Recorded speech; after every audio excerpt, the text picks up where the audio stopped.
Bem-vindos, então, à nossa palestra especial em comemoração ao Dia das Mulheres e Meninas na Ciência. Hoje nós temos a honra de receber a nossa presidente, Inísia Trindade Lima, e doutora Marilda de Souza Gonçalves, nossa diretora, vai fazer as boas-vindas e a apresentação da doutora Inísia. Marilda, por favor. Bom dia a todos e todas. É um grande prazer estar recebendo a nossa presidente, doutora Anísia. Seu som, Marilda. Bom dia a todos e todas. É um grande prazer estar hoje recebendo a nossa presidente, a doutora Anísia Verônica Trindade Lima. Doutora Anísia Trindade, eu vou fazer as apresentações, né? É uma sessão comemorativa ao Dia Internacional das Mulheres e Meninas na Ciência, é o dia que foi instituído pela Organização das Nações Unidas, e a nossa presidente Nízia é um exemplo importante da luta da mulher na ciência. Então, é um prazer imenso ter a nossa presidente. Eu vou falar um pouco sobre o seu currículo, Nízia, porque é importante que todos, né, e todas saibam um pouco da sua trajetória e do porquê você chegou até a presidência da nossa instituição. Então, a doutora Anísia Trindade, ela é pesquisadora 1 do CNPq, é a primeira mulher a presidir a Fundação Oswaldo Cruz nos 120 anos de existência. Ela iniciou seu primeiro mandato em 2017 e foi reconduzida recentemente para um segundo mandato de mais 4 anos para conduzir a nossa instituição. Em uma votação que foi uma votação expressiva, onde a doutora Anísia ela obteve mais de 90% dos votos em primeiro lugar. Então, a doutora Anísia foi recentemente indicada para o cargo e tem uma trajetória muito grande que eu vou falar um pouco sobre ela. A doutora Anísia foi vice-presidente de Ensino, Informação e Comunicação da Fiocruz, de 2011 a 2016. É doutora em Sociologia e mestre em Ciência Política pela Universidade Estadual do Rio de Janeiro.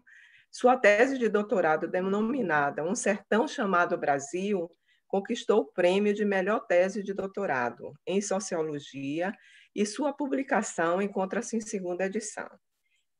A doutora Anísia é pesquisadora titular da Casa de Oswaldo Cruz e professora de pós-graduação do Programa de História das Ciências e da Saúde, é professora colaboradora do Programa de Pós-Graduação de Sociologia da UERJ e pesquisadora adjunta de Sociologia da UERJ. A doutora Anísia coordenou, em colaboração com Ângela Alonso, o grupo de trabalho Pensamento Social no Brasil. Foi diretora da editora Fiocruz durante o período de 2006 a 2011.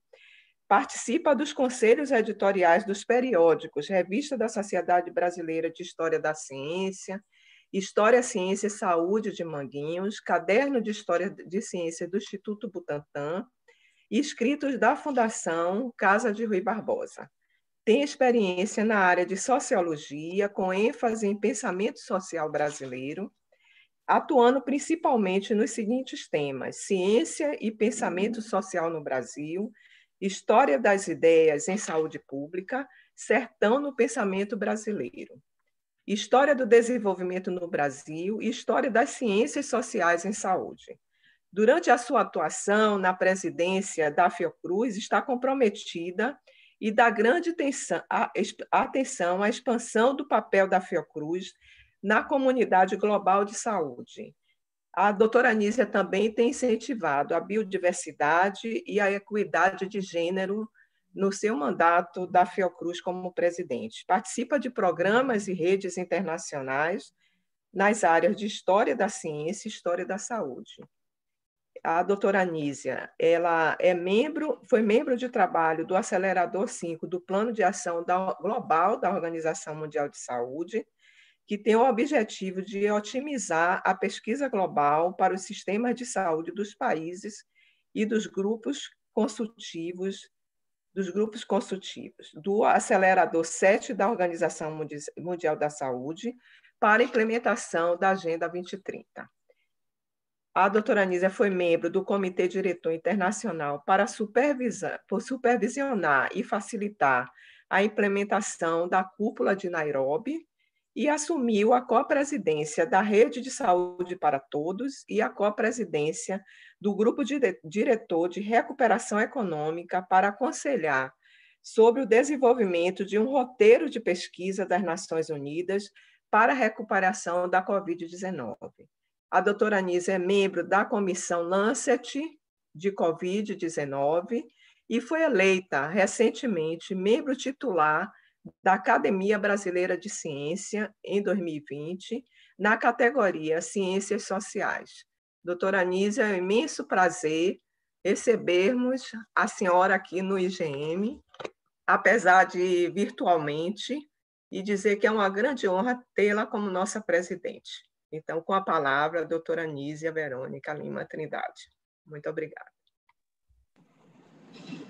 Bom dia, Marilda. Bom dia, Camila. Bom dia a todas e todos que estão aqui conosco nesta sessão. É uma grande honra estar no Instituto Gonçalo Muniz, a nossa Fiocruz da Bahia, o instituto em que tem tantos amigos, amigas queridas, de tantas contribuições para a ciência brasileira, para o Sistema Único de Saúde. Marilda, é uma honra também ter uma mulher como você na direção desse instituto. É até emocionante ver, não é, essa, não diria ascensão das mulheres, não é isso, né, mas a consolidação da nossa liderança como mulheres na instituição. Você, Camila e tantas outras, né, aqui presentes são parte disso, sem desmerecer a atuação de nossos companheiros, gestores, pesquisadores, trabalhadores, enfim, da Fiocruz aqui também presentes. Aproveito para cumprimentar meu colega e amigo Manuel Barral e também mencionar a importância, né, de todos os diretores desse instituto, além de Barral, Mittermeier, Galvão, e tantos outros homens, mulheres que constroem a história da Fiocruz Bahia. É uma emoção muito grande estar aqui com vocês. Eu vou fazer, Camila, Marilda, uma exposição mais preocupada com estabelecer mesmo um compartilhamento de ideias, uma reflexão, começando com uma visão histórica sobre esse processo das mulheres e das meninas na ciência, mas também, além dessa reflexão, colocando alguns desafios que eu acredito que tenhamos hoje no mundo, no Brasil e na nossa instituição. Então, essa é a ideia, sem grandes pretensões, muito mais para aproveitar esse momento tão especial dessa semana, em que se coloca na pauta a possibilidade do fazer científico para as mulheres, de abrir essas oportunidades que historicamente sempre foram muito difíceis para as mulheres, ainda que tenhamos desde o século XVIII, ao menos, se a gente for olhar nessa perspectiva histórica, grandes nomes, grandes contribuições e também um trabalho cotidiano. Aproveito para também cumprimentar minha colega Milena Soares, que ingressou comigo na Academia de Ciências, se somando a outras mulheres que ainda são minoria na academia. A Aldina, querida, que está aqui também, me lembrou isso com muita propriedade esse ano, no ano que passou. Eu quero iniciar compartilhando com vocês um trabalho muito bonito feito pela Casa de Oswaldo Cruz, que é uma homenagem a algumas pioneiras da ciência na Fiocruz.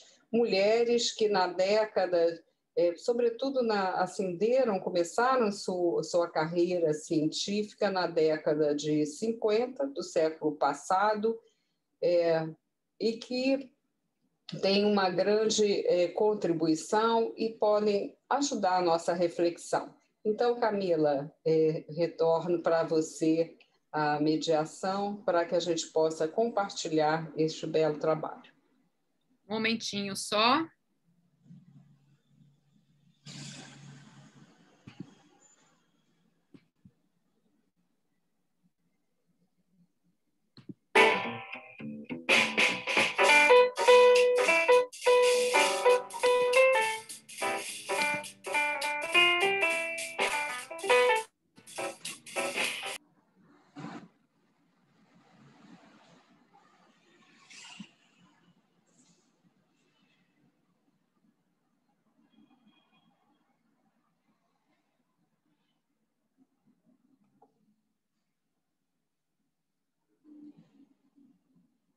Camila ficou sem som para mim. Acesso ao ensino secundário sem som? E à universidade. Tornaram-se datilógrafas, secretárias, bibliotecárias, professoras, enfermeiras, artistas e também cientistas.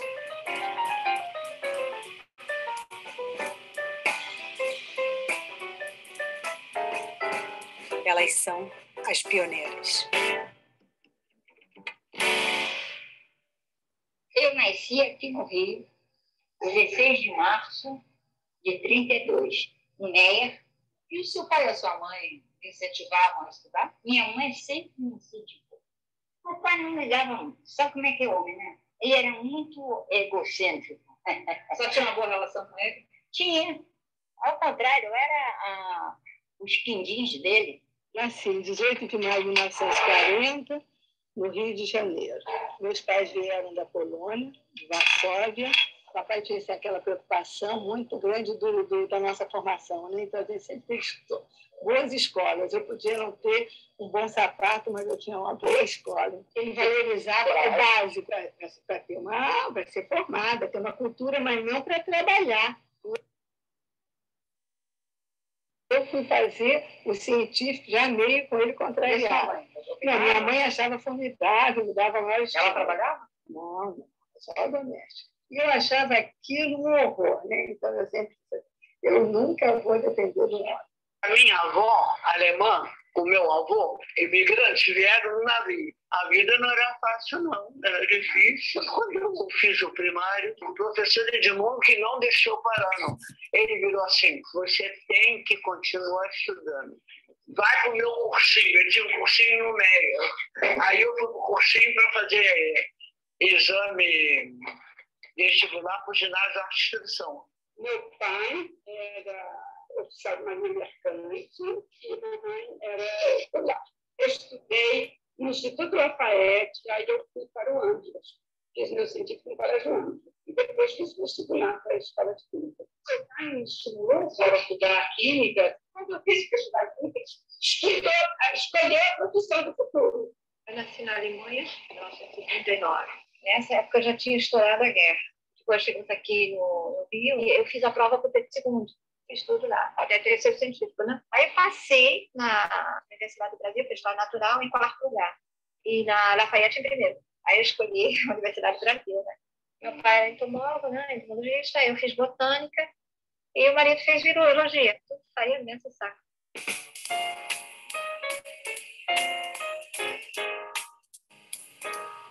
Nos anos de 1950, o Instituto Oswaldo Cruz, Centro de Pesquisa, Ensino e Produção em Biomedicina, completou 50 anos. A data foi comemorada interna e publicamente com a divulgação de notícias elogiosas em relação ao futuro da instituição, criada por Oswaldo Cruz no início do século XX. Enaltecia-se a sintonia do IOC com as novas tendências científicas do pós-guerra e suas contribuições para o desenvolvimento do país. Foi nesse ambiente de otimismo e renovação institucional que se ampliaram as oportunidades para o ingresso de mulheres, jovens formadas em cursos de medicina, química, farmácia e história natural. Eu nem conheci o Instituto Oswaldo do Cruz. O Newton Pena falou comigo: Luísa, vai ter um curso de biologia marinha na Ilha do Pinheiro, que é a estação de hidrobiologia. Eu me inscrevi. Quando acabou o curso, o doutor Aragão, o diretor, pegava assim Dona Luísa, o que é isso? Eu sabia muito da biologia marinha, que eu adorava. Eu só tirava 10 com o Mel Leitão porque eu gostava. Eu classificava tudo que era bicho quando eu era aluna da faculdade de filosofia, né? Aí ele pegava outros, que estrela é essa? Luísa Celina Galês. E o que é isso aqui, essa vermelhinha? Astropetes brasileiros. Ele ficou tão entusiasmado que disse assim: a senhora não quer vir trabalhar aqui? Eles eram tão entusiasmados por biologia marinha que eles ficavam admirados de eu saber tanta coisa. Porque eu fui para lá muito craque, porque eu era muito estudioso. E eu sabia aquilo que eu gostava. Que quem gosta da coisa sabe, né? Eu entrei aqui na Fundação 59. Meu pai trabalhava no prédio da biologia. E ao lado dele ficava o Henrique Pimenta Veloso. Aí o Veloso disse: só tem que dar aula lá na universidade, vê se me arranja um estagiário aqui para ecologia na área de botânica, que eu estou precisando para herborizar material, não sei o que. Aí meu pai disse: não, minha filha está fazendo botânica na filosofia. Eu posso perguntar se ela quer vir. Assim foi. Assim que entrei aqui. Então, ele me disse: aqui a senhora tem um laboratório, 4 paredes, tem Arlete, e agora se vira, tem que fazer pólen, que eu faço até hoje. Nós éramos muito pobre mesmo. Eu tive um professor também muito bom, Milton Santos, e ele começou a me dar apoio em tudo. Livros que eu não podia comprar, caderno que eu não tinha, nada disso, ele me dava. E começou a facilitar o laboratório dele para mim. Eu comecei no Museu Nacional, vendo libélulas, vendo uma coisa, vendo outra. E ele me deu muito apoio nas minhas pesquisas, nos meus trabalhos. Inclusive, para entrar para o Instituto Oswaldo Cruz. Fui uma das primeiras colocadas no curso. Aí o Bart perguntou: você quer trabalhar aqui? Eu disse: eu quero. Eu sempre trabalhei lá com o Bart. Ele é histologista, né? Então, comecei a trabalhar em histologia com ele. A ver o bichinho por dentro, fazia corte histológico e olhava. E aí fui indo, comecei a publicar trabalhos, já ver trabalhos com ele, entendeu? Esse lá, em 53, fazendo um curso. Em 54, outro curso, e aí fui até lá, estou virando telefone. Estou lhe telefonando para convidar ela para vir trabalhar comigo. Que para mim representava a ciência, representava os sábios, os mestres, porque o meu coração batia. Eu fiquei deslumbrada, não era nem nervoso. Era emoção. Quando eu estava no primeiro ano da faculdade, existia um professor de inglês, ele tinha um programa na televisão.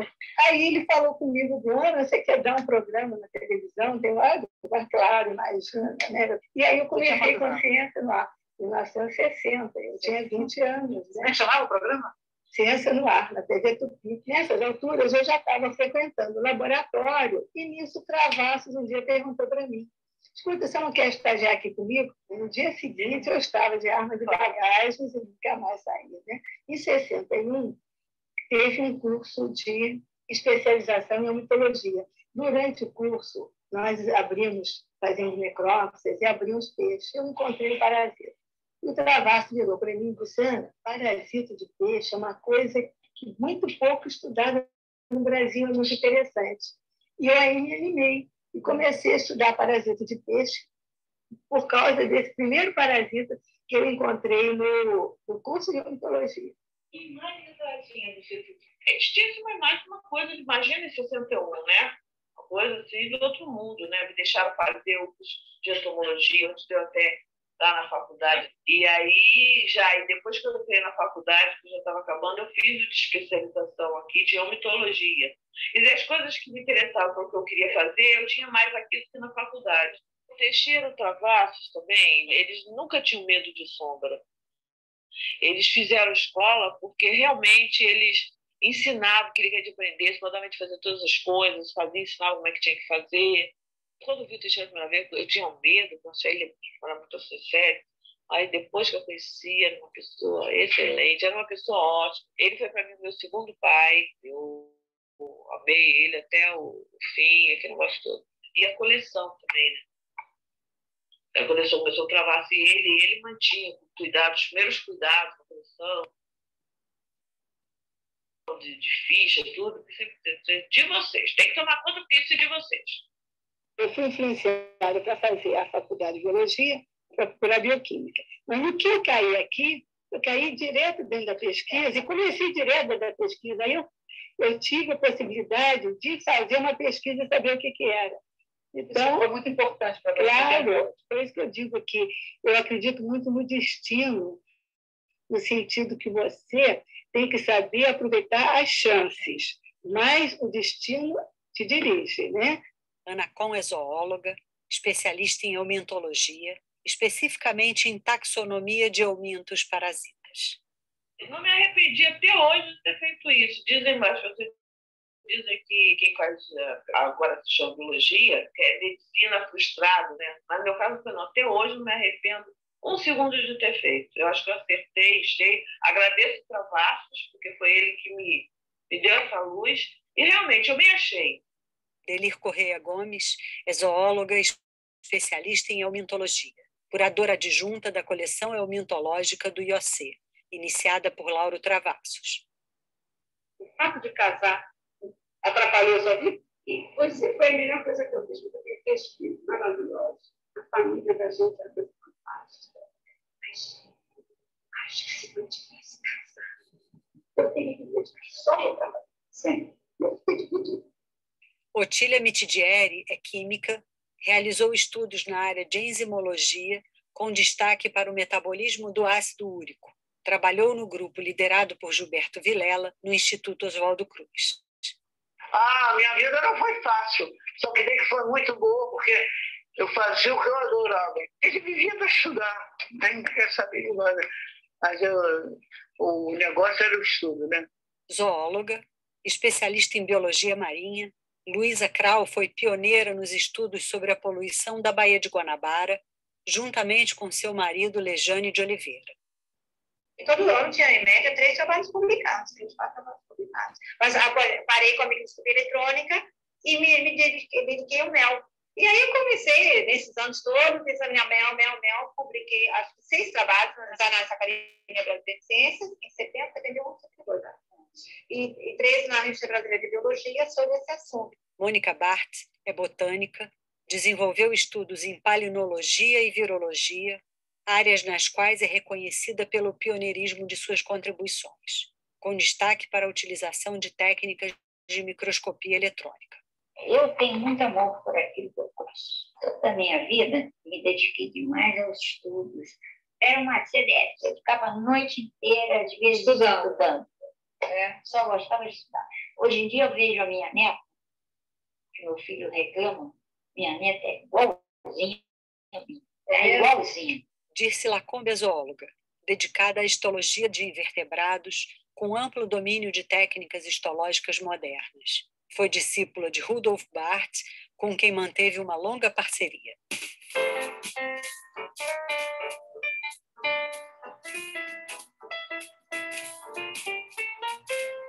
As primeiras gerações de mulheres cientistas do Instituto Oswaldo Cruz conquistaram um espaço profissional que até então não existia no mundo dos laboratórios. Se hoje a maior parte da força de trabalho na Fiocruz é de mulheres que ocupam altos cargos de gestão e, recentemente, a própria presidência, as pioneiras são aquelas que abriram o caminho e se tornaram exemplo e inspiração para as gerações seguintes.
Obrigada a Tem todas carnaval, essas né? mulheres. Na verdade, Muito bem.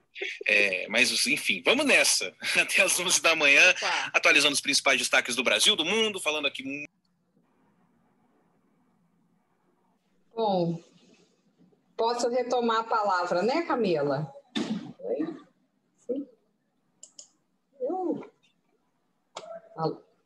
Só um minutinho que eu fiz alguma bobagem aqui. Eita. Voltei. Peraí. Ok. Bom, posso retomar, Camila? Por favor. Tá ótimo. Bom, gente, eu fico emocionada com esse vídeo, né? Uma homenagem belíssima a essas 6 pioneiras da ciência que construíram as suas carreiras, como é muito bem demonstrado no filme, a partir da década de 1950. Um momento em que, não só no Brasil, mas em todo o mundo, no pós-Segunda Guerra Mundial também, novos espaços abriam-se para as mulheres. Então, acho que é um filme emocionante. Dessas mulheres do filme, eu tenho, ao longo do tempo, mais contato, principalmente com a querida Adeli, mas também com Mônica Baff, mas todas têm uma história assim, muito edificante e muito inspiradora. Poderíamos pensar também na geração anterior, a geração da doutora Sônia Andrade. Poderíamos lembrar também nos nossos institutos outras mulheres precursoras, como a doutora Alzira, em Pernambuco, e tantas outras. Mas o filme traça essa homenagem, e, além da homenagem, um registro histórico precioso. Resolvi, então, começar essa conversa trazendo ao conhecimento daqueles que ainda não tiveram a oportunidade de assistir esse vídeo, que foi lançado ontem na belíssima programação organizada pela Vice-Presidência de Educação, Informação e Comunicação da Fiocruz, porque eu creio que, ao lado desse registro sobre as trajetórias dessas cientistas tão inspiradoras, o filme também nos faz refletir em perspectiva histórica sobre a dificuldade das mulheres na carreira científica, as brechas e a ocupação desses espaços, principalmente a partir daquele momento. Claro, eu já mencionei outras mulheres que antecederam as homenageadas do filme, poderíamos falar também de Sylvia Hasselmann, tantas outras. Porém, foi na década de 50, principalmente, que esses caminhos começaram a se abrir à carreira científica. No filme, vemos também a dificuldade de muitas delas em termos da origem social, imigrantes pobres, camadas mais pobres da sociedade, e como que, a partir da educação, foi possível esse percurso. Mônica Baff, filha de um cientista, não por isso teve um caminho mais facilitado, ainda que seu pai foi, até pelos registros que temos, alguém com uma mentalidade muito aberta para o seu tempo. O papel também desses mestres, também demonstrado no filme. É importante pensarmos que, no caso das mulheres que ingressavam no mercado de trabalho nesse período, muitas o fizeram em outras ocupações também mencionadas no filme, como telefonistas, secretárias, algo que era muito difícil para as mulheres, principalmente pelo preconceito existente com relação ao trabalho fora de casa. Porém, é importante pensarmos que muitas mulheres ingressaram no trabalho em atividades não domésticas desde o início do século XX no nosso país, com as fábricas que eram erguidas, as fábricas de tecidos, sobretudo, que tinham a maioria das suas trabalhadoras mulheres. E que é interessante isso, eu fiz um trabalho há muitos anos atrás sobre as organizações de base popular. E, por exemplo, o Sindicato dos Têxteis, ele tinha a sua base social de maioria formada por mulheres, mas as grandes lideranças eram os homens. Então, por aí nós vemos assim, essa dificuldade em todos os caminhos. Também, ao fazer esse percurso histórico, não deixei de refletir sobre minha própria história familiar, né? Especialmente no que se refere à família materna, porque na família paterna meu pai só teve irmãos homens. Mas a minha mãe, ela que nasceu em 1923, minha mãe morreu muito jovem, ela teve um irmão, né? E é curioso, eles vinham de uma família também de uma posição muito modesta, né? Meu avô motorista, minha avó trabalhava em casa, mas organizou pensão, vários trabalhos, como as mulheres pobres, né, em geral faziam, de classe média baixa. E meu tio materno, ele cursou a faculdade de engenharia e teve uma carreira muito bem sucedida, né, inclusive como gestor público no Banco de Habitação. Já minha mãe, ela só estudou o curso ginasial, na mesma família. Isso era muito comum na geração de minha mãe. E era uma mulher muito inteligente, pelos textos que eu já li, cartas, né? E tudo, mas não teve essa mesma possibilidade. E se dedicou a um trabalho como, na época, de confecção de chapéus, né, para a sociedade carioca, e foi uma profissional bem-sucedida, depois se tornou uma servidora pública, né, que ali também se abriam postos para as mulheres, né, tendo ela sua juventude, aí, esse início, né, de vida profissional nos anos 40.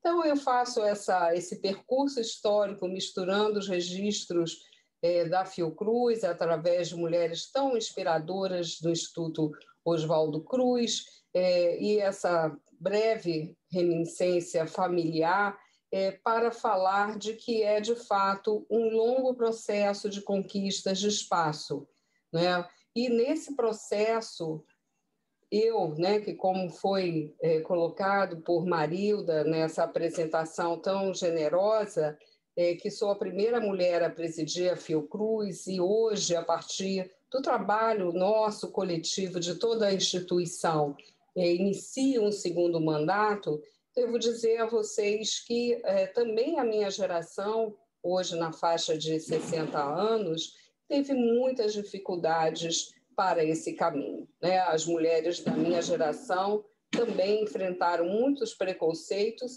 ainda que tenhamos vivido todo o processo de libertação, com início nos anos 60, e da mulher, nos costumes, de ocupar novas posições. Mas os incentivos nunca eram muito fortes, e eu mesma tive essa experiência no ambiente familiar. Nunca foi um grande incentivo para uma carreira acadêmica, mas busquei esse caminho e, assim como outras mulheres da minha geração, alcançamos posições, mas temos que ter a noção de que essa conquista ainda é minoritária na nossa sociedade. O que vemos hoje? Hoje vemos uma realidade em que, em todo o mundo, as mulheres ocupam cerca de 1/3 da atividade científica é ocupada por mulheres. Vemos também que no Brasil, ainda que em instituições como a Fiocruz sejamos maioria, né, nós ainda não ocupamos na devida proporção os cargos de alta direção. Hoje eles são ocupados cerca de 1/3 por mulheres. Parece que tem aí uma barreira de 1/3, né? Eu falei de 1/3 antes e falo de 1/3 agora com relação às posições de alta gestão. Isso tudo nos faz pensar na importância de políticas públicas. Não é? Devemos, sim, homenagear trajetórias individuais, mas eu não me vejo na condição apenas de me sentir orgulhosa pela essa condição de ser mulher e ser a primeira a presidir a Fiocruz. Não, acho que muito pelo contrário, o que cabe fazer, no caso de mulheres que alcançaram essas posições como eu, é colocar de uma forma clara a necessidade de políticas institucionais e, no campo mais amplo do país, de políticas públicas que garantam essas carreiras científicas para as mulheres, que garantam efetivamente a equidade de gênero, que, ao lado da equidade de raça, é um dos princípios que orientam a nossa gestão. Então, este ponto, para mim, é muito importante. Ontem, no dia lindo, que foi com o evento organizado pela Vice-Presidência de Educação, em que tivemos a oportunidade também de ver esse papel das mulheres, inclusive em relação à resposta à pandemia da Covid-19, eu refletia muito sobre isso. Quer dizer, há um caminho de conquistas importantes, além de Marilda, Camila, aqui na abertura da sessão, de uma geração mais jovem, que a minha também expressa isso, mas não existe caminho linear de progresso. Esse é um dos ensinamentos da história. Não existe. O que temos que ter é um trabalho constante e permanente para assegurar as posições conquistadas e ampliá-las, e abrir esse espaço para as mulheres de todas as classes sociais, para que não haja mais discriminações, como a minha mãe, por exemplo, viveu. Então, acho que esse tem que ser o nosso objetivo maior. E, para isso, que políticas são necessárias? Temos que criar um ambiente cultural não permissivo para a discriminação contra as mulheres, isso é muito importante. Ainda ouvimos no nosso país muitas piadas, formas discriminatórias, e mesmo um ambiente muitas vezes hostil a essa participação das mulheres. Então, no nosso micro-universo é o que temos a fazer, e de um ponto de vista mais amplo, temos que avançar em algumas medidas que foram iniciadas em nossa gestão e algumas em continuidade às gestões anteriores, como as gestões de Paulo Gadelha e de Paulo Góes. Uma dessas ações que eu considero muito importante é a avaliação acadêmica em tempos de primeiros cuidados de maternidade e primeiros cuidados com os filhos. É impensável que sejamos avaliadas da mesma forma, sem levar em conta esse momento tão especial e que exige mais de nós mulheres pela gestação, pela amamentação, não é? Este tempo maior de dedicação aos primeiros cuidados com os nossos filhos. É impensável que não haja uma visão a esse respeito por parte da academia e por parte das agências de fomento. Então, nós introduzimos, inspirados no que fez o Instituto Serra Pilheira, e aí Barral, que está aqui conosco, foi muito importante nesse diálogo, além de outros quadros da nossa presidência, nós estabelecemos essa avaliação ponderada desse tempo, não contar esses anos no cômputo da produção científica. São fatores que parecem pequenos, mas expressam uma função hoje fundamental. E creio também que documentários como que a Casa de Oswaldo Cruz organizou, com um roteiro de Nara Azevedo, uma pesquisadora há anos que se dedica aos trabalhos sobre gênero e ciência, são muito importantes para essa educação das novas gerações, homens e mulheres, porque, na verdade, todos precisam ser educados com os valores de equidade. Temos que ter uma fala voltada para a nossa condição de gênero, mas temos que ter uma fala ampla e processos amplos educacionais com essa finalidade. Saindo dessas questões do nosso universo mais próprio de ações da Fiocruz, gostaria também de compartilhar com vocês uma reflexão sobre o que acontece hoje nesses tempos de pandemia.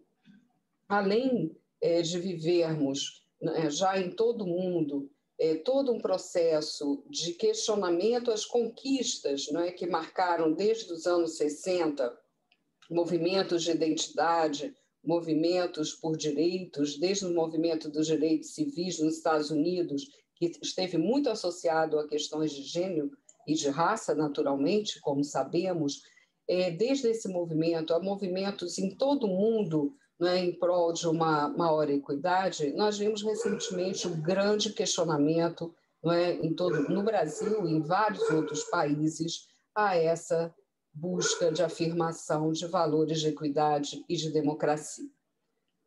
Então, acho que é nesse cenário que estamos vivendo a pandemia de Covid-19.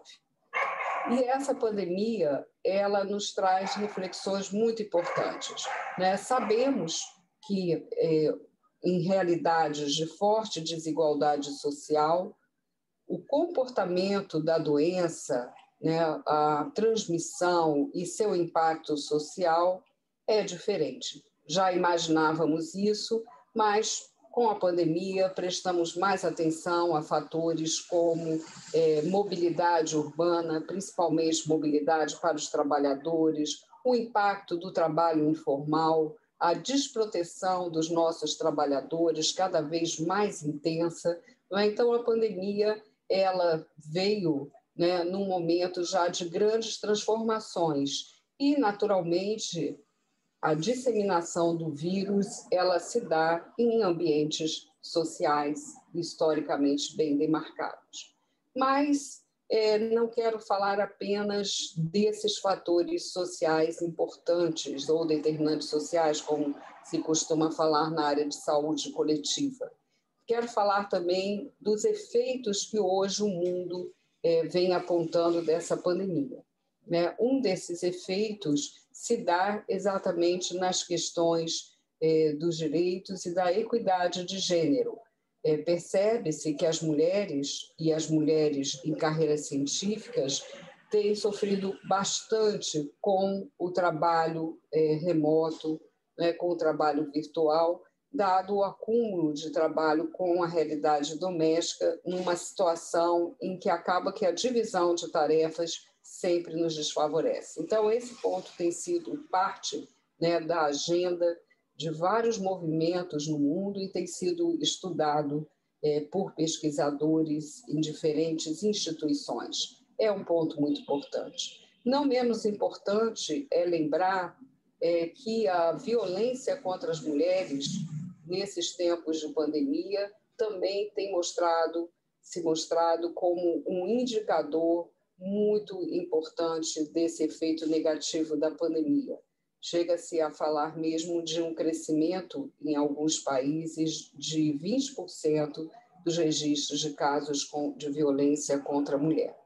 E em todo o mundo se discute que esses tempos de pandemia eles têm demonstrado um possível retrocesso em relação a muitos objetivos do desenvolvimento sustentável da Agenda 2030, entre eles os que se referem à equidade de gênero. Portanto, é um momento que temos que ter profunda atenção. É um momento em que nós temos, e a Fiocruz fortemente engajada nesse esforço, a vacina como instrumento de saúde pública que vem da ciência, uma esperança que vem da ciência e que tem que ser acompanhada por todas as medidas não farmacológicas de proteção individual e coletiva, uso de máscaras, higienização, distanciamento social. Então, nós temos esse instrumento, mas nós temos também, nesse momento, a clareza que, se não houver também a definição de políticas públicas adequadas, o retrocesso em muitas áreas será bastante acentuado. Isso tem sido discutido nos fóruns da Organização das Nações Unidas, que tem participado, inclusive com relação aos países da América Latina e aos países da África. Expectativa de vida, inclusão dos jovens, alguns indicadores que haviam melhorado, né, como, por exemplo, mortalidade infantil, a superação dos quadros de fome, podem sofrer uma grave regressão. Da mesma forma, está em questão, né, a equidade de gênero e a condição de nós mulheres. Portanto, apesar da mensagem otimista que nós podemos ver, e ainda bem, né, que ela existe num documentário tão bonito, mostrando essas mulheres que aproveitaram os estreitos caminhos, né, para a ascensão das mulheres na sociedade e firmaram suas carreiras e ainda dão, né, a sua contribuição, no caso de 5, né, das que estão no registro do filme. Ainda que tenhamos essa mensagem inspiradora, não podemos descansar. Não podemos descansar porque não existe, né, um futuro, não vou dizer cor-de-rosa, né, porque vamos fugir desses estereótipos femininos, mas não existe um futuro promissor. O que existe é um trabalho incessante de espaços a conquistar, de projetos educacionais e de busca de uma efetiva maior equidade. Por isso, devemos celebrar o Dia das Mulheres e Meninas da Ciência na Fiocruz. Lembro que, quando, em 2019, pela primeira vez, né, fizemos esse evento na Fiocruz, né, uma data instituída pela ONU em 2015, o Barral me mandou um outdoor, eu acho que em Paris, se eu não me engano, em que a menina está lá sonhadora, e diz: quando eu crescer, serei cientista.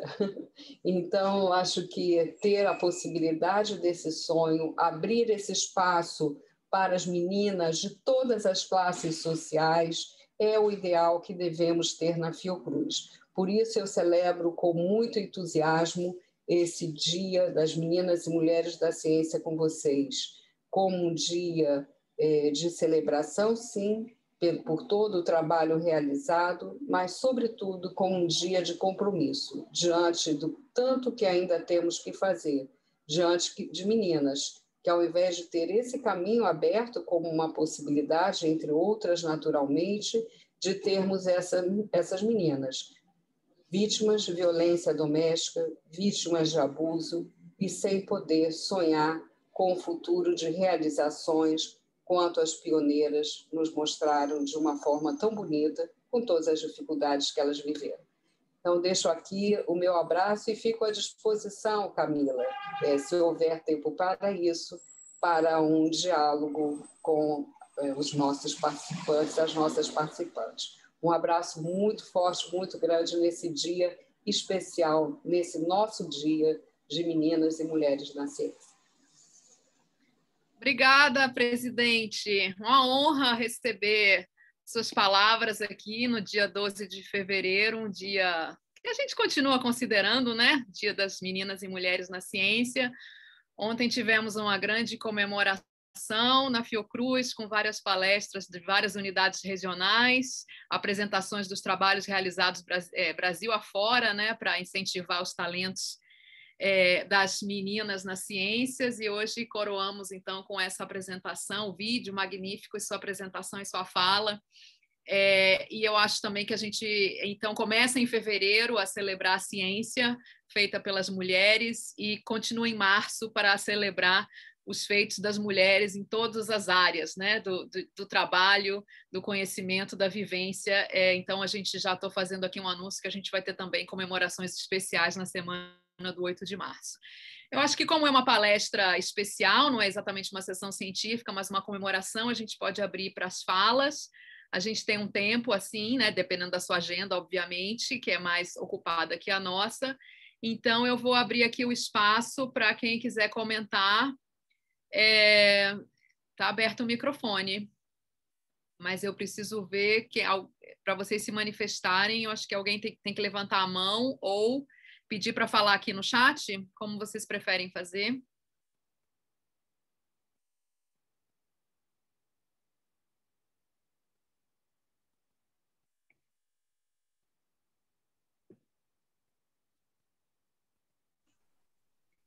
Os microfones estão abertos.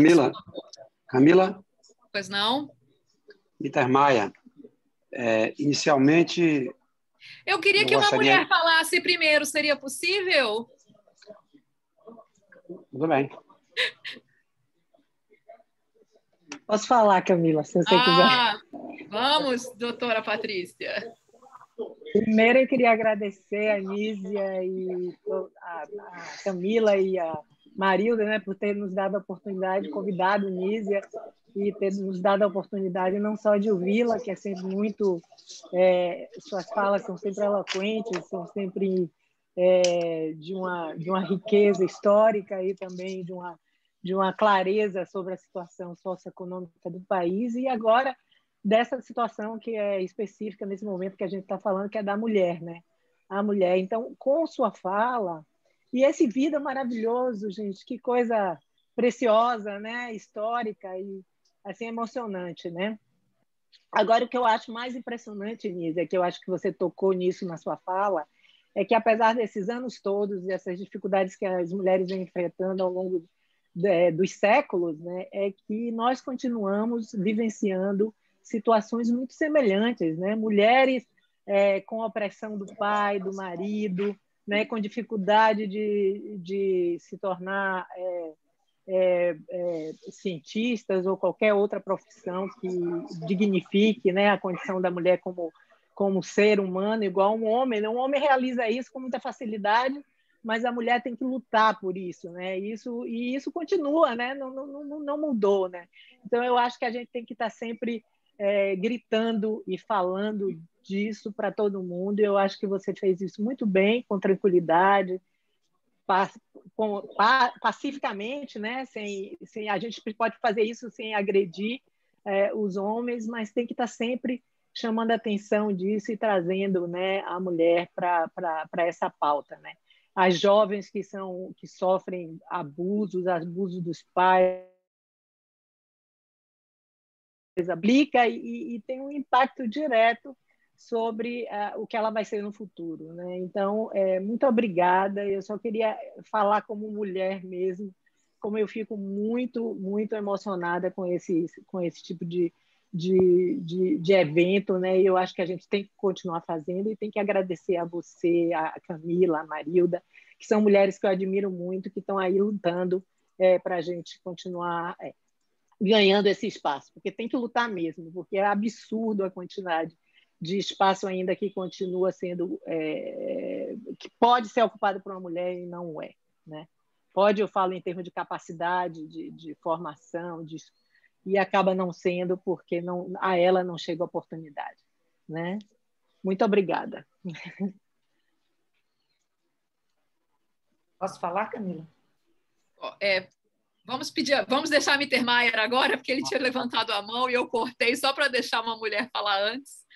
Mas aí Mitter fala, depois Cláudia fala. Mitter? Você pode abrir o vídeo, Camila? Você pode abrir o vídeo. É você que abre, Mitter. Você.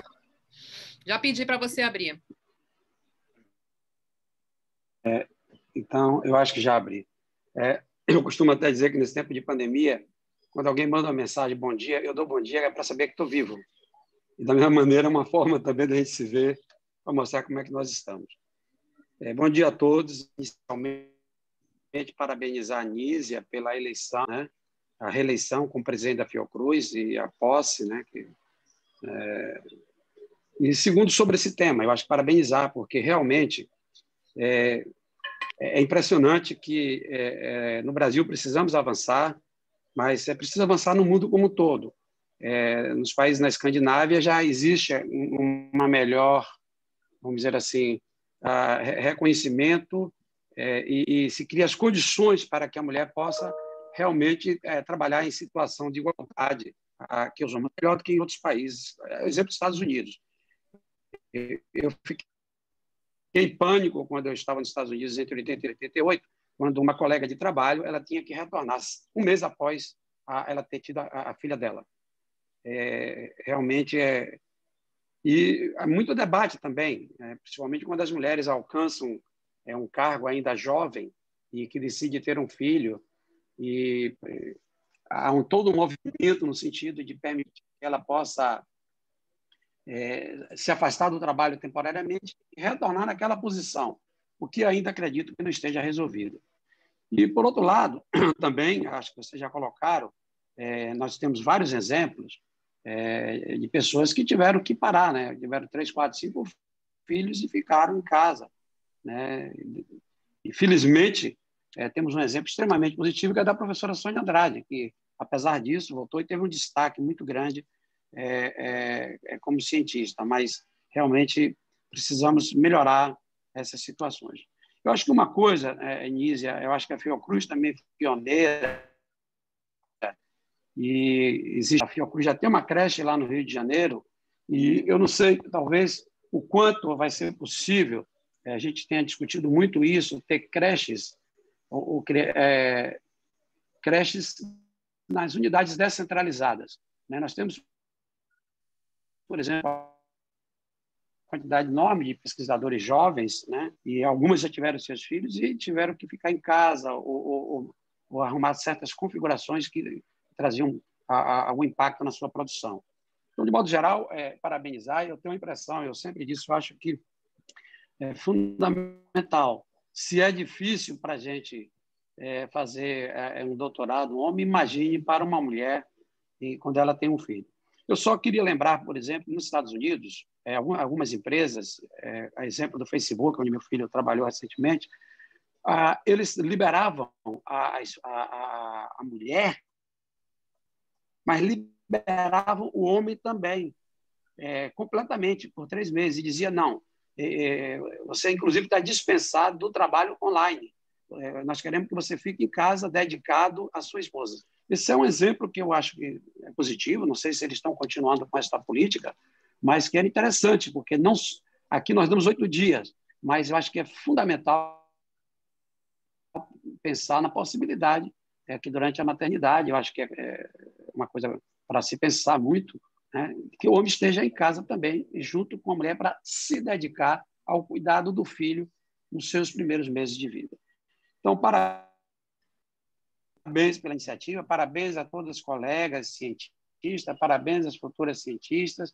Eu acho que a gente vê hoje, com muita alegria, a quantidade de mulheres que estão alcançando posição importantes. Por exemplo, Nízia é um exemplo, um paradigma, a Marila aqui na Bahia.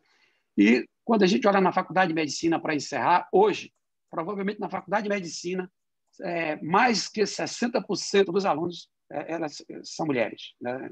Isso é realmente importante, isso mostra a garra, a disposição que as mulheres estão tendo, né, para alcançar uma posição de destaque na sociedade. Muito obrigado e parabéns. Obrigada, Mitter. Antes da Cláudia falar, ou Nízia falar, eu só queria deixar registrada aqui a presença da doutora Adélia Pinheiro, nossa secretária de Ciência e Tecnologia, deixou parabéns e disse sábias e inspiradoras palavras, doutora Nízia, celebração e engajamento. Então, fica registrada a presença dela aqui também nesse dia especial. Cláudia ou Nízia, quem quiser falar primeiro.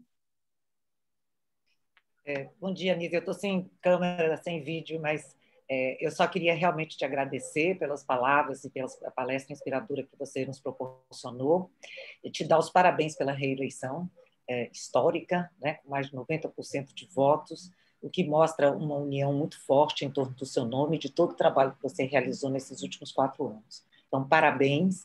E, mais uma vez, eu acho que você mostrou esse vídeo, esse filme maravilhoso das pioneiras, mostrando a luta que já vem se arrastando, digamos assim, há tantos anos, mas que a gente tem que continuar. Melhoramos muito, mas temos muito que melhorar. Então, muito obrigado por tudo e por todo o apoio que você tem nos dado como mulheres e como cientistas dentro da nossa instituição Fiocruz. Realmente é um orgulho enorme ser Fiocruz. Obrigada, Nízia. Barral, Nízia. Falar, depois eu falo, Camila. Eu vou falar muito breve, realmente parabenizar todas as nossas colegas cientistas e principalmente a Nízia e Marilda pelos cargos que ocupam e Nízia também pela apresentação muito boa, né? O filme foi emocionante e depois ela manteve esse tom assim muito entre o pessoal e o geral. O meu comentário, Nise, que talvez você possa comentar um pouco, é mais há pouco tempo atrás eu estava assim, muito otimista que em algum tempo nós não precisaríamos mais comemorar dias especiais assim como o das meninas e mulheres na ciência, porque seria normal, seria algo que iríamos superar. E agora a gente vê uma contramaré impressionante aqui no nosso país, uma perda enorme de conquistas sociais e conquistas de vária natureza. E por isso mesmo, então, fica muito mais importante essa ênfase na defesa de aspectos como a questão do gênero na ciência. Então, é muito importante que a gente faça esse tipo de atividade, não só no caso de gênero, mas em outros aspectos de minorias na ciência, que é o nosso campo, na área da saúde, para realmente garantir a continuidade dessas conquistas e desses avanços. Eu acho que esse é um ponto que a gente precisa saber, precisa lembrar sempre que a gente está num tempo muito difícil de conquistas sociais e que é preciso uma estratégia muito consolidada para isso. Eu acho que a Fiocruz tem mantido isso e parabenizar também por esse aspecto, mas eu vi um pouco esse comentário seu de como é que pretende mesmo, em outros campos também, tratar desse aspecto. Obrigado.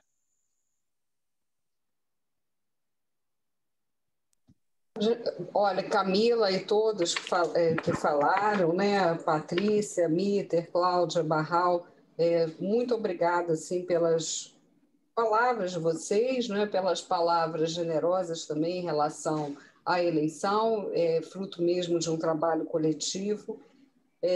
Como eu disse, tem que ser acompanhada de um fortalecimento de uma agenda de compromissos, inclusive, Barral, em relação ao que você falou, que é como que a agenda institucional se coloca frente a conquistas, não é, sociais que são importantes nos campos de gênero, de raça, de outras formas de inclusão, né, inclusive de pessoas com deficiência, que é uma agenda tão invisibilizada no nosso país, né, em que nós mesmos agora damos mais atenção com o uso da linguagem de Libras, mas isso é pouco, né, diante dessa e de outras agendas.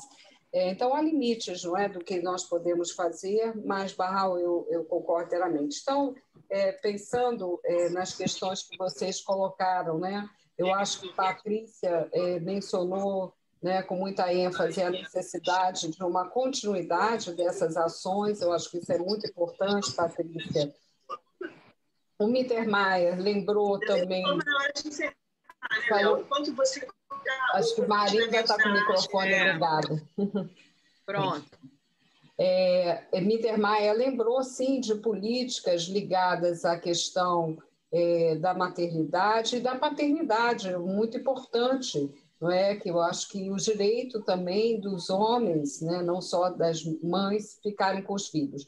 Eu concordo inteiramente, Mitter, eu acho que são agendas de direitos que precisariam avançar e que hoje, né, tropeçam nessa dificuldade para uma evolução nessa agenda progressista. Mas eu queria mencionar também que, ainda que a maternidade seja tão associada à nossa condição, muitas mulheres optam por não ter filhos, né? Vocês veem, eu não me lembro agora no filme se é a Luísa Krau, não era a Luísa Krau, acho que era a doutora Otília, que falam assim, sussurram, né, que preferia não ter se casado. Quer dizer, não é que preferia não ter se casado, que adora o casamento e os filhos, mas se não tivesse se casado, podia fazer muito mais trabalho acadêmico. É maravilhoso, né?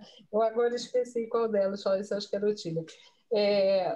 Mas assim, muitas mulheres optam, né, por não terem filhos ou terem mais tarde. Eu, por exemplo, fui mãe com 23 anos, isso na geração atual cada vez é mais distante, ainda que ao mesmo tempo convivamos com a gravidez na adolescência, né? Então, são os paradoxos das desigualdades na nossa sociedade. Então, considero assim, que devemos ter uma agenda voltada para essa questão da proteção dos filhos e creche. Temos hoje dificuldades do ponto de vista legal para implementar algumas dessas medidas, mas, sem dúvida, Mitter, tem que estar na nossa agenda.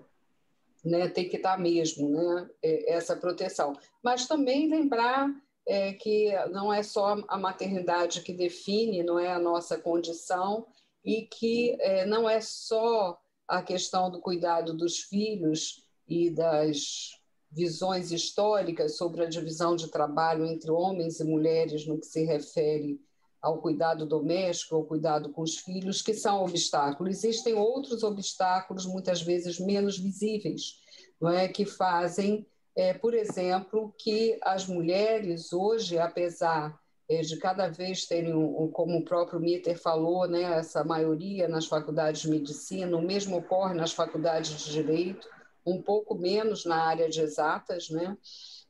Mas que essa condição não seja acompanhada pela, por exemplo, a posição nas bolsas de produtividade, talvez pela inércia da mudança, né, das dificuldades, seja de uma ampliação ou mesmo de uma revisão nessas posições. Então, de novo, vem a que eu falei, a famosa barreira de 1/3, né? As mulheres hoje ocupam 1/3, né, das bolsas de produtividade, segundo dados recentes que eu olhei. Então, né, por que isso acontece? Né? Então, tudo isso eu acho que são questões para serem vistas. Provavelmente porque há forças realmente conservadoras, nem sempre muito visíveis, que geram uma dificuldade maior para que a gente ocupe algumas posições. Então, acho que é um dado para vermos. Existem outros aspectos, né, que eu não comentei, mas que eu queria comentar. Né? Então, a gente fala que as mulheres hoje são maioria na área de pesquisa no campo das ciências sociais e humanas e em muitos campos da área biomédica também. Isso já acontece hoje na Fiocruz, né? No campo de pesquisa nós temos uma maioria de mulheres.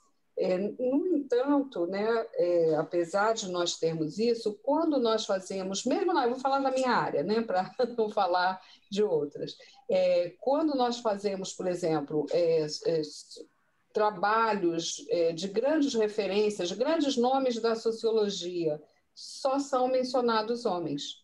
Né? Apenas homens são mencionados. São Florestan Fernandes, Otávio Anne, Antônio Cândido, Vanderlei Guilherme dos Santos, mais recentemente, enfim, dificilmente são arrolados nomes de mulheres. E, no entanto, na área de ciências sociais humanas, esse movimento que o filme descreve, né, de mulheres ocupando posições, foi muito intenso nos anos 50. Se nós olharmos as faculdades de filosofia e ciências humanas na Universidade de São Paulo, ou mesmo no Rio de Janeiro, né, eu não tenho esses dados para todo o Brasil, há uma presença muito forte de mulheres. Né? Por exemplo, falamos do trabalho de Fernando Henrique Cardoso, né, como sociólogo, mas Ruth Cardoso foi uma socióloga de uma produção extraordinária, mas pouco se fala dela. Né? Pouco se fala de Maria Isaura Pereira de Queiroz, de Maria Silvia Carvalho Franco, que tem um dos principais livros sobre a questão do impacto da escravidão para os não escravos, Homens Livres numa Ordem Escravocrata, um livro em que aprendi muito. Enfim, não vou citar várias outras mulheres, mas, de fato, quando fazemos os compêndios, né,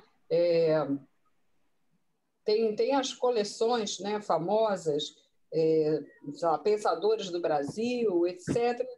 Pouquíssimas são as mulheres relacionadas. Por que isso? É uma interrogação para fazermos e algo que temos que mudar. Né? Temos que mudar, estabelecendo uma maior equidade simbólica também, porque os símbolos são muito importantes, né, nas referências das diferentes áreas. Eu acho que isso mesmo se aplica ao clássico do Fernando de Azevedo, A Ciência no Brasil. É claro que os homens teriam que estar em maioria, né, até por essa questão histórica que já vimos aqui, mas já havia mulheres despontando com trabalhos muito importantes e pouco lembradas, né, um tanto invisibilizadas. Então, eu queria assim, fazer essas considerações, né? E Barral falou, né, em relação aos direitos sociais, as conquistas, eu acho que temos que, de fato, aprofundar essa agenda em debates, em ações. Durante a pandemia, né, nós estabelecemos como um dos eixos, além do Inova voltado para a Covid, a pandemia que está em curso, além da área de desenvolvimento tecnológico, nós estabelecemos uma linha de ações junto a populações vulnerabilizadas. Então, temos que aprofundar isso, né? Levantamos recursos também da iniciativa privada. E no que se refere à nossa agenda de hoje, eu acho que reforçar ao máximo esses programas de vocação científica, de iniciação científica, de contato das meninas com o trabalho científico, com as mulheres cientistas, porque eu creio que isso, além de inspirador, pode, de fato, abrir caminhos em todas as instituições para esse incentivo à carreira científica para as meninas. Obrigada, presidente. Eu vou abrir a palavra para a doutora Marilda, que vai entrar num outro compromisso, então ela vai se despedir. Depois eu tenho um comentário para pedir a opinião também da presidente, e aí um anúncio para fazer e a gente encerra. Doutora Marilda, por favor. Bom, eu só gostaria de reforçar o meu agradecimento à presença da nossa presidente e dizer do nosso orgulho de todas as mulheres da Fiocruz, porque, Nízia, você nos representa e nós sentimos uma força muito grande com você fazendo essa integração feminina e essa luta feminina na Fiocruz. Então, você realmente fiquei muito emocionada de ler o seu currículo.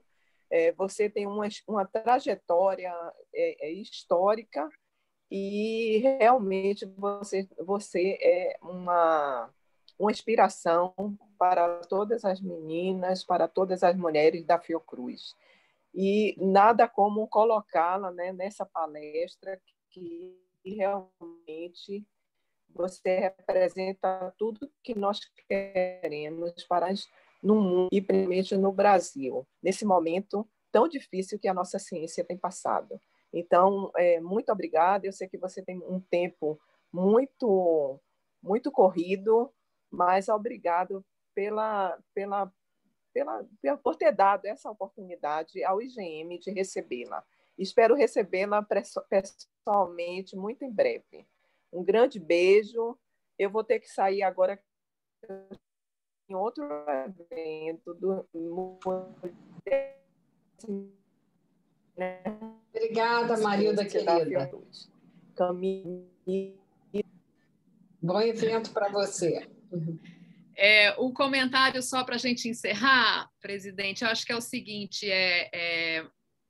no vídeo, né, aparece que foi feito pela doutora Teolice, uma colega aqui nossa, chama a atenção que todas as mulheres representadas tiveram um estímulo, né, um mentor, digamos assim, um estimulador da presença delas na ciência, né? Então, o comentário é que... Então, a pergunta é, né, quais são suas reflexões sobre a falta de reconhecimento e de incentivo das mulheres para continuar na ciência, né? Chama a atenção que as pioneiras reconheceram a importância dessa mentoria para o crescimento delas ou estabelecimento delas nessa carreira, né? Qual a sua opinião sobre a importância desse estímulo, dessa mentoria para as meninas e para as jovens que estão ingressando e querem continuar, enfim, e depois quando chegam as etapas difíceis, né? O que falta para elas realmente ficarem e não abandonarem? Não, excelente. Não, de fato, o papel de mentores e mentoras é fundamental né, para esse processo. Elas reconhecem isso, mostram também figuras, homens generosos e grandiosos que reconheceram esse talento, né, o Dr. Bartz, o professor Travassos, né, uma grande referência na história da entomologia. Então, enfim, eu acho que isso é fundamental. Né? Daí, esse programa de Mulheres e Meninas na Ciência também tem essa visão da mentoria, né? São pesquisadoras que recebem as meninas. Isso é muito importante. É importante como orientação, como incentivo. né? Eu acho que cada uma de nós também tem uma história de uma professora, de um professor, não é, que exerceu de alguma forma esse papel nas nossas carreiras. É a questão da educação em que se mantém esse vínculo, né? Mestres, mestras e discípulos, discípulas. Então, eu creio que isso é fundamental e eu acho que devemos incentivar programas desse tipo, né? Para além dos espaços institucionais que nós temos, né? Um relato dessas linhagens, né? A gente fala assim na área de pensamento social, né? Linhagens científicas, linhagens de pensamento, né? Porque às vezes a gente olha a carreira só de um ponto de vista individual, não olha quem formou, não olha também quem está do lado e colabora, né? Então, acho que outra forma, talvez, Camila, outras formas, né, de narrar a história da ciência. Eu acho que isso é muito importante, que não seja só o feito individual, mas que seja o processo. Aí eu acho que isso fica muito claro, além de estabelecer incentivos desse tipo.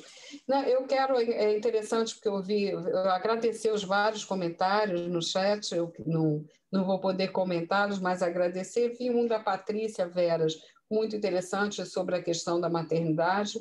A gente tem um pouco a tendência, né, quando fala de problema da carreira científica das mulheres, de focar na maternidade, mas é uma visão que restringe o nosso olhar. É uma das dimensões, mas, de fato, está longe de ser a única.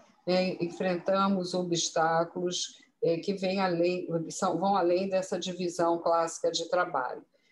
Mas acho que há aspectos culturais aí muito importantes para que toda a sociedade enfrente, né? Mulheres, homens, identidades não binárias, né? Também, que é uma novidade dos nossos tempos do ponto de vista de mobilização e visibilidade, claro que não do ponto de vista de uma luta histórica. Eu só queria concluir, né? Fazendo uma reflexão aqui, né, até sobre esse ponto da maternidade. Quer dizer, eu tenho 2 filhos e agora um neto, né, como é difícil, né, você, de fato, educar filhas e filhos, né, no meu caso, filhos, com esses valores, né, porque o ambiente social em que estão inseridos, nós vivemos uma bolha, podemos dizer isso, um ambiente mais amplo, muitas vezes de desvalorização das práticas de equidade e democráticas. Então, como eu disse, não dá para descansar, né? É um processo constante e sabendo que hoje o mundo vive muitos retrocessos. Por fim, eu quero falar de uma agenda em que a Fiocruz está inserida, que é a agenda do Fundo de Populações das Nações Unidas, que tem a questão dos direitos das mulheres, que vão desde o cuidado com a mortalidade materna até os direitos sexuais, reprodutivos, mas a equidade em sentido mais amplo. É muito importante fortalecermos essas relações e essa agenda no Brasil e internacionalmente. A Fiocruz tem grupos de pesquisa, né, queria concluir com isso, dedicados a essa questão de gênero e ciência, em mais de um instituto. Tornar isso público, tornar isso visível, tornar realmente uma agenda permanente, como vem buscando fazer o Comitê de Equidade de Gênero e Raça, é fundamental.